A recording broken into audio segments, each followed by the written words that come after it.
যে সকল আপুরা বাসায় বসে ফ্রোজেন আইটেম দ্বারা বিজনেস করতে চান, এই রেসিপিটা কিন্তু তাদের জন্য অনেক বেশি হেল্পফুল হতে পারে। এই রেসিপিটা বানানোর জন্য এখানে আমার লাগবে ডিমের সাদা অংশটা, ময়দা, লবণ আর পরিমাণ মতো পানি। এরপর হাত দিয়ে মিক্স করে নিয়ে একটা হ্যান্ড ব্লেন্ডারের সাহায্যে 1 মিনিটের মতো বিট করে নিব, এতে করে মিশ্রণটা অনেক বেশি স্মুথ হবে। তারপর আর কি একটা প্যানের মধ্যে অল্প পরিমাণ অয়েল ব্রাশ করে নিয়ে কিছুটা মিশ্রণ দিয়ে একটা করে রুটি তৈরি করে নিব।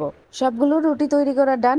এবার রুটির মধ্যে আগে থেকে তৈরি করে রাখা মাংস আর সবজির যে পুরটা সেটা দিয়ে ভালোভাবে রোল করে নেব। এরপর আমি আর আমার শাশুড়ি মা মিলে সবগুলা রোল একটা একটা করে তৈরি করে নিলাম। আর পুরটা এত বেশি মজা হয়েছিল, রোল বানানোর সময় আমি অনেকটা খেয়ে নিয়েছিলাম।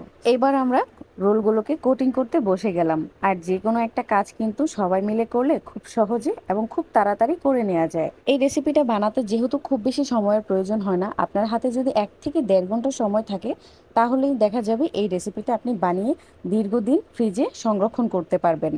আর এতে করে দেখা যাবে যে বিকেলের নাস্তার যে দুশ্চিন্তাটা থাকে সেটা অনেক দিনের জন্য আপনি নিশ্চিন্ত থাকতে পারবেন। যে কোনো একটা রেসিপি প্রথম দিন বানিয়ে ভেজে খাওয়ার মজাই কিন্তু আলাদা। কিছু রোল সংরক্ষণ করে রেখেছিলাম আর কিছু রোল নিয়েছিলাম আমাদের আজকের খাওয়ার জন্য। টমেটো সস বা মেয়োনিজের সাথে আপনি গরম গরম এই বিফ রোলটাকে পরিবেশন করতে পারেন।